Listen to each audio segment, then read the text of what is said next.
Goeiedag almal. Jy weet in die Ou Testamentiese tye wanneer 'n pasiënt sy dokter besoek omdat hy seer spiere of gewrigte gehad het, het die geneesheer olie op sy eie hande gegooi en dit diep in die seer spiere en gewrigte van sy pasiënt begin vryf.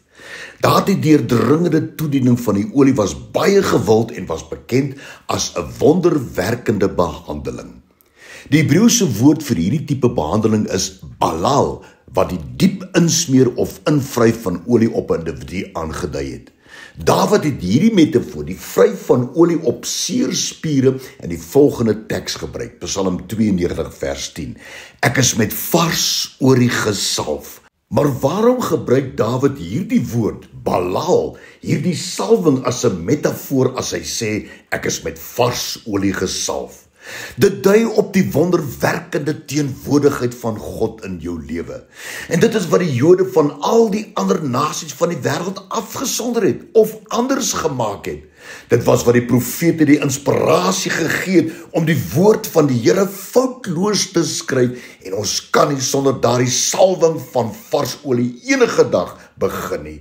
En Dawid, afgesien van sy swak voorkoms in vergelyking met sy broers, is die simboliek van salwing as koning afgesonder. Die Here het Dawid bo al sy broers gekies om gesalf te word as koning oor Israel. Daardie salwende teenwoordigheid van God. Dit was dan ook hierdie besonderse salwing, die Here se teenwoordigheid in sy lewe, wat hom gehelp het om Goliat te verslaan. Die salwing van die Here is deur die Here aan ons gegee om te heers oor al die magte van duisternis. En dit is ons erfenis as kinders van God.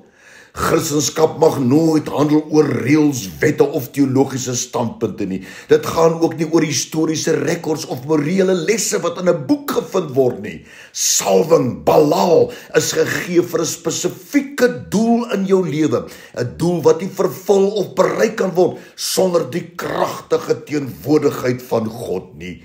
Salwing is krag en wysheid van God oorgedra aan die mens om besluite te neem en om die aanvalle van die bose suksesvol te staan. Die Here self lê sy magtige hande op ons lewens en daardeur kan ons weer beeltenis en gelykenis van God wees. Salwing per se beteken dus dat die Here se hand op jou lewe is. Daarom is dit absoluut noodsaaklik dat ons elke dag simbolies 'n vars salwing van die Here moet ontvang.